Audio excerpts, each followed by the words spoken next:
花花太岁王大全在擂台上无理取闹，就激怒了山西县白眉徐良。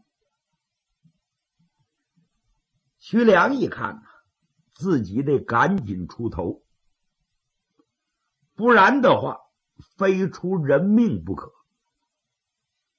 要真发生流血事件就不好收拾了。他想到这儿，往前就挤，但是挤不过去，这人都挤成疙瘩了。擂台上要出事儿，谁不想看一看？所以连点空隙都没有。徐良心里还直着急，就跟这些人商议：父老乡亲们，大家借借光，上个条路，我想过去有点事情，各位商商一商。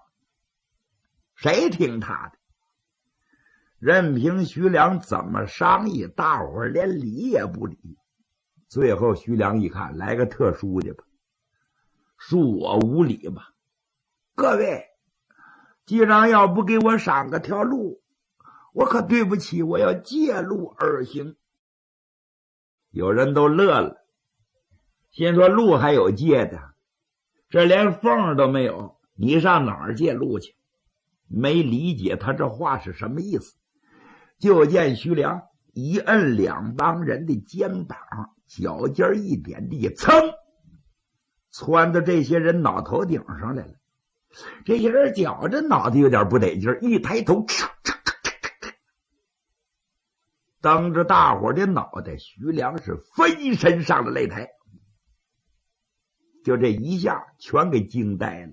哎呦呦，各位兄弟啊，来飞人了！哎，这人会飞，我这谁呀？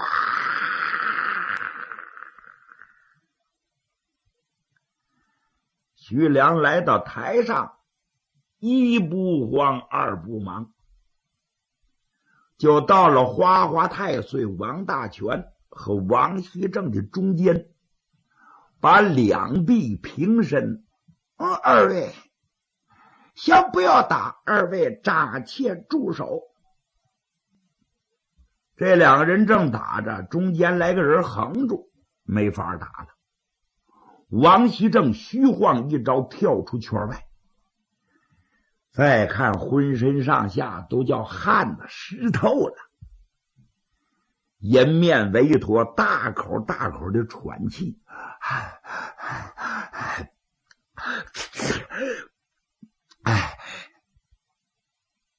顺着额角往下直淌汗。花花太岁王大全往下倒撤身形，什么人？他一看在面前站着个丑鬼，个头不矮，柳肩膀，水蛇腰，这身挺长的是三道弯。再往脸上一看，面赛紫阳干，斗鸡眉，小眼睛，多少有点鹰钩鼻，嘴角往下耷拉着，大片牙，黑牙根儿，最特殊的长着两条刷白的白眼眉。这位呲着牙在面前一站，活脱是个吊死鬼儿，头上戴着软摊六棱抽口撞金，身上穿着一身青，外面披着青色英雄氅。你看后头还背着把刀，这刀还不错，鬼头嘴里叼着个大环子，刀缨子多长，在肩头飘摆。看了半天他不认识。花花太岁用手点指：呆，丑鬼，你想干什么？徐良一乐，我说你这个人可真怪，你说话声音小一点好不好？山西人生来就是胆小，你要把我吓着怎么办？你胆小，你来干什么？莫非找死不成？我想跟你打听打听，你就是潼关大帅叫什么王光陵的儿子，你叫王大全。不错，正是少帅，知道何必再问。我说王大全，算了，你这个人怎么无理取闹？在场的人都听得清清楚楚，招夫累，招夫累，顾名思义就是找丈夫。如今人家女孩子把丈夫找好了，你何必又插进一腿来，非得叫人家改变？这不是无理取闹吗？堂堂男子汉，轰轰烈烈大丈夫，你那两皮有多厚啊？算了，我看呐，你是个少帅，娶什么媳妇娶不了呢？就当是笑话，赶紧回潼关就得了，冲在我的份上，拉倒了吧。这花花太岁一听，我说这位说话这什么味儿？这是酸了吧唧的，我这槽牙都冒酸水。呸！你他妈是什么东西？你有什么资格在这给解围？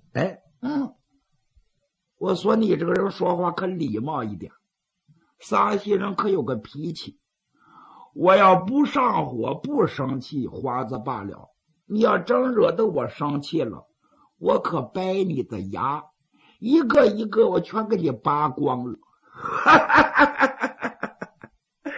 他妈的小子，你还跑这吓唬人来，咱俩不定谁掰谁的牙，休走截拳，我先打死你再说。抡拳就砸。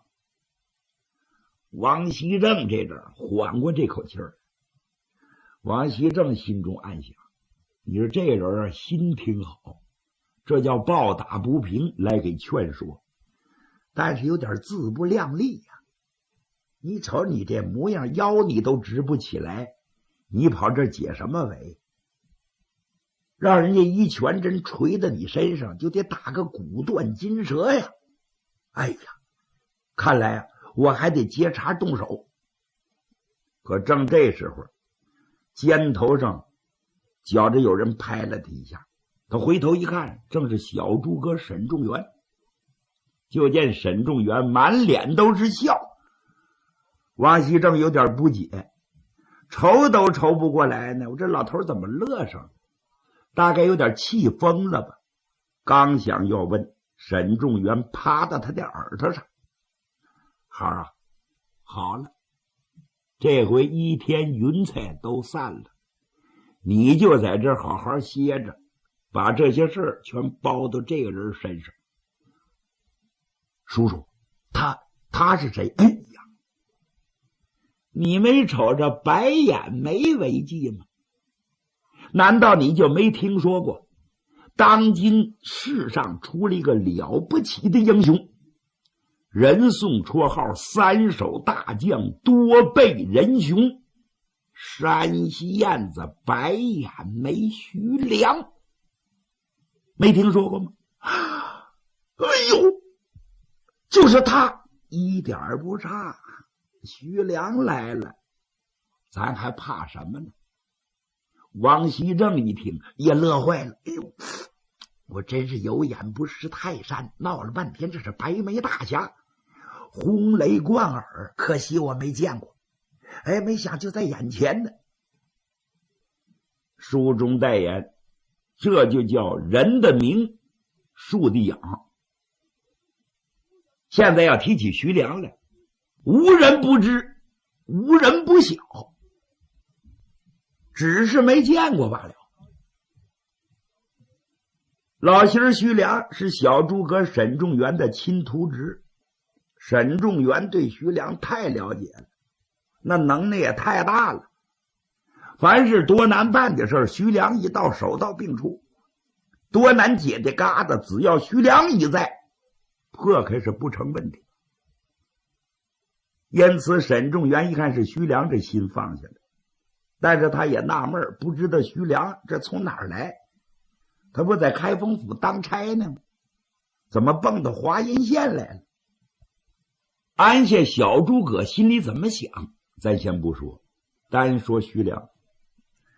徐良这个人呢，向来伸手不着急，嬉皮笑脸，随当尿裤，就好像没睡醒似的，迷迷糊糊，晃晃悠悠。但是这是外观，实质上他心里头可有定盘星。老心儿翻着小眼睛一看，花花太岁的拳头来了。徐良说了一声：“来得好。”脑袋往旁边一步了。这拳头以上是下，是往下走啊，脑袋躲开还有肩膀呢。徐良把肩膀又一晃，拳头还往下来，徐良把屁股又一甩，急了拐弯，这才躲开。你说这一招叫人瞅着多别扭，你要歘躲开就得了呗。四打着四打不着，花花太岁一瞅，怎么眼前来个软骨头？儿的哪里走？啪啪啪啪啪啪啪啪啪！这小子恨不能把徐良这一拳都打成肉饼。但是他心想没用，说什么也打不上。徐良并没还招，围着他行前就后，行左就右，身形是滴溜溜乱转，越转越快，越转越快。时间不大，把王大全就转迷糊了。他一瞅前后左右都是这白眼眉，哪是真的，哪是假的，哪是影子，哪是真人，分辨不出来了，累得他吁吁带喘，是满头大汗。徐良一看也差不多少了，唰啦一转身，来到王大全的背后，探单掌，砰，把他脖子给他抓住了。徐良只死了3成劲儿，他那手上有鹰爪力的功夫，就这3成劲儿就受不了。王大全就觉着骨酥肉麻，从头顶上疼到脚趾头尖上。哎呀！你老实点，你再要动狠撒些人，我可不留客气了。哎呀，饶命！哎呀，好汉爷爷饶命！徐良一瞅，就这种人呢，最没出息，软的欺负，硬的怕。这阵他不怕丢人了，当着这么多人，一个劲儿说好话。徐良又一想啊，我这是替我师叔来压事儿来了，干脆把他饶了得了。要真把他整死，这玩意儿还麻烦了。管怎么说是人命啊，他父亲又是潼关的大帅，将来要纠缠起来，我也吃罪不起。想到这，徐良把手撒开了，扑通，花花太岁坐在台板上，晃了半天脑袋，这才恢复了原样。他一咕噜声站起来了。丑鬼，你是什么人？我跟你玩不了。说着话，他要找家伙。徐良一乐，我说你老实一会儿吧。18帮兵刃啊，我是样样精通，你拿什么也不好使唤。王大全，我跟你说了实话，要听我良言相劝，赶紧回潼关。想吃什么吃什么，想喝什么喝什么，何必找这个不顺序？如果你真把山西人给激怒了，我对你可不客气。你究竟是什么人？好了，徐良一看不亮亮身份也真不行了。老实说，有一线之路，徐良不乐意这么做，最好谁也不知道自己比什么全强。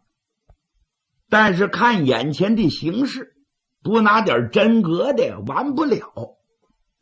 徐良从怀里一伸手，把龙边信票拿出来了，往前一递，睁开你的狗眼，先看一眼吧。花花太岁揉揉眼睛一看，闹了半天是龙边信票，接过来展开一瞅，当时傻眼了。那位说龙边信票是什么呢？按现在新词儿说，就是证件。你说你是哪儿的，你不得有个证明吗？古人也不例外，只是名词上不一样。因为这是开封府专用的，是皇上四帝仁宗御赐的。他这证件的周围有9条龙，用龙镶着边儿，所以叫龙边信票。那上头有2颗大印，上面的一颗是四帝仁宗的玉玺，下面一颗是开封府正堂包大人的大印，旁边缀着字呢：恩封3品带刀御前护卫徐良。就这几个字儿，谁也惹不起呀。花花带碎，当时这汗就冒出来了。徐良，哎呀，我早就听说过，这人这能耐了不起呀！一出事，大闹齐春园，大闹乌龙岗，巧得金丝大环刀，血溅石门县，搅闹黑水湖，战胜双枪大将5万峰，醉打冲霄楼同往镇，一举成名，驰名于天下。皇上见喜，在乐舞楼召见，献武功，博得皇上的喜欢。恩封3品御前护卫，夸官3日，在开封府效力当差。在包大人手下，那是红的发紫的人物，在武林之中那是个佼佼者呀。没想到就是他，我怎么长这模样呢？这王大全这小子也不傻，见样就回。他心说这徐良官可不大，根子硬，包大人是他后台，如果把他得罪了，回去跟包大人一说，包大人把黑脸蛋子往下一沉，通闸伺候，得我跟我爹全得钻进狗头闸。得了，见好就收吧。妈的妈，我的姥姥，我怎么这么倒霉，在这儿遇上他了？他不在东京开封，怎么跑这儿来溜达来了？想到这儿，他恭恭敬敬把龙边信票还给人家，躬身施礼。哎呦，徐大侠，哎呀，全怪我不对，这个酒不是好东西，刚才我喝了几盅，喝完之后有点发糊涂，故此跑这儿来撒野来了，请求徐侠客多多原谅，我错了，我错了。那个人都是这样，一说软话那不就完了吗？徐良明知道他心里不服气儿，但是呢，他要能服个软，不在这儿捣烂也就罢了。啊，少帅不要客气，能不能赏给我个面子？能，您太客气，怎么叫赏面子？我遵命照办就是。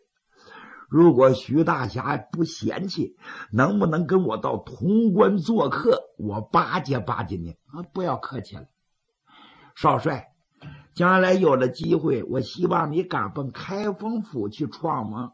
哎呀哈！王大全一想，我上哪儿溜达，我也不上那儿溜达。但是这小子灰溜溜的下了擂台，钻进人群，找着讷奴上马回奔潼关。老百姓这个乐呀，这一下就传开了。哎，我说谁呀？他怎么拿出那么个玩意儿来，让那少帅一看，那少帅当时就矮了半截。这怎么回事？我说你耳朵堵什么了？你没听见？没有。徐良大侠白眉毛，你没看那白眼眉为记吗？这就是包大人手下头一个抓差办案的办差官。是啊，就是那个大破冲霄楼那白眼眉，可不是他吗？如今三侠五义、小五义、小七节哪个都不行啊，就属他露脸。哗，一传十，十传百，没有不知道的了。这就是徐良不乐意亮自个儿证件的原因。叫人一知道这诸多不便，但是现在也没有办法呀。他一看花花太岁王的全走了，转身来见沈中原。师叔在上，小侄这厢有礼，师叔一向可好？孩子，起来起来，梁子，叫我怎么说呢？我太感谢你了，你小子要不来，今儿个你叔叔就有好看瞧。和老人家，你无缘无故立的哪门招夫累？这不是惹事招灾吗？你老人家既然叫小诸葛，怎么料这个事情你没有料到呢？哎，别提了，孩子，我也后悔了，让你妹子把我逼得没法了，我这才想出这么个左道来。好在一切都过去了，你看看，要不立这个累，你也来不了，咱爷俩也见不着。说着话相视而笑。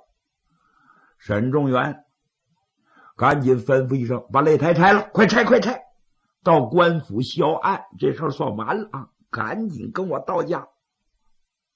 徐良再忙也不能越门而过呀，这是亲师叔啊，跟自己的父亲能差多少？众人雅塞众星捧月一般把徐良接到家里头，到家里是盛情款待。酒席宴前，沈仲元就问：孩子，你怎么到这儿来了？徐良口打嗨声，把经过讲说一遍，说我奉了皇上的旨意，夸官3天，给我100天假期，让我回家祭祖。我到家里住了些日子，心里发烦，利用假期呀，到古城来游玩，没想到咱爷俩见着了。沈仲元大喜，孩子，既然假期没到，我不能放你走，说什么你得在这多住些日子。来人，把后院收拾收拾，都换成新被褥，我们爷俩搬到一块儿去，好好唠扯唠扯。沈仲元这是发自肺腑，一片诚心。徐良一摆手，师叔，我死不得死不得，我可没有这个功夫。虽然假期没到，我得早一点赶到家里头，以免我爹的挂念。另外我要提前赶奔开封府，头一次任职当差，要去晚了想着不合适。孩子，那么今天你是不能走了，起码你得住在这儿。今天可以。好，下去准备。说着，王熙正、沈春莲这都来了，跟徐良见面。老信儿代表开封府的老少英雄向未来这对夫妻表示祝贺。徐良一摸这兜里也没多带多少钱呢，强凑了文银50两，这作为贺喜钱。沈仲元也没客气，收下了。这吩咐一声，盛牌宴宴，全府的人都祝贺呀。就徐良这一来，沈仲元觉着脸上光彩，不但他觉着光彩，连手下的家奴院工婆子老妈都感觉到光彩。咱不说别人，单说前院的伙计，当时这胸脯就拔起来了，说我们家来了开封府的白眉大侠。哎呀，往后谁还敢惹我们？潼关的少帅一听说山西宴几个字，都望风而逃，退避三舍，何况是别人？一个个出来进去，这个美劲儿就甭提了。连门口这把门的也是如此。把门的一想，怎么的？现在就是山西宴白眉大侠在我们这一待，我们这个家就变成了临时的开封府。我们现在就不是普通把门的了，就是开封府的官差。你说多有意思。这个人呢都是这样，所以把门的也把腰板拔起来了，眼里头也没人了。正在这时候，顺着大道上来个和尚，这和尚急冲冲来到沈仲元府门的前头，抬头看看，这门框旁边挂着个牌儿，上头写着沈宅俩字，刷着铜油。这和尚往院里瞅瞅，迈步往里就走。把门的一看，能让他进去吗？哎，你这和尚好来无礼呀！你哪儿的？你打听价钱了吗？往里就走，你知这什么地方吗？这是开封府，我们是办差官，你不跟我们打个招呼，私闯开封，你身犯何罪？因为和尚也傻了，我这不是沈仲元的家吗？什么时候变成开封府了？闻听此言是又气又笑。阿弥陀佛，我且问你，这是不是小诸葛沈仲元的家？不错呀，你找谁？我听说有一个白眼眉徐良上这儿来了，别人我不见，我就要见白眉毛。呸！和尚，你漱口没？我怎么觉着你这嘴这么味儿这么大呀？牙酸口臭，竟敢提徐三爷的名讳，你知道你犯了什么罪了吗？去，漱完口再说。和尚一听这规矩可真不小啊，这火就不打一处来。他娘的，你是狗仗人势啊！我就问问你吧，姓徐的在这儿吗？在这儿呢，正在里边用饭。好，就烦劳你给我通禀一声，你说有个出家的人要见他一见，叫他赶紧出来。问你是谁呀？有名有姓的？嗨，你就告诉他就得了。他要出来还则罢了，不出来，贫僧恼一恼，怒一怒，闯到里边，我把他提溜出来。门上人一听，太不像话了，这和尚这不是无理取闹吗？竟敢口出狂言！手下人火往上撞，往上一纵，奔这和尚就来了。哪知道这出家人身形往旁边一闪，伸出俩手指头来，别动，蹦蹦，就这么两下，两个把门的全动不了了，真好像木雕泥塑的一般。什么原因？闹了半天，这出家人会点穴法，这玩意儿点上你就动不了，要不给你破，你就得老这么站着。点穴是武术之中的一种，最难练。凡是会这种功夫的人，一定是了不起。和尚点住之后，迈步往里就走，就来到前头院了，高声喊喝：徐良，你在哪里？徐良，你给我出来，贫僧找你。这家这声音呢，非常洪亮，跟敲钟似的。徐良正在屋里头吃酒，听见外边呼喊之声，这心里纳闷儿，就说这谁指名点姓的？老人家，你想在这等等，可能有人找我，我出去观看。不能，找你他门上有人呢，哪能不通报呢？不一定，你听这个声音多近。沈仲元一听，可不是吗？这不在院里头呢，把筷子也放下了。梁子，我陪你出去看看。说话之间，爷儿俩一前一后打连龙来在院中。徐良抬头这么一看，哟，是大吃了一惊。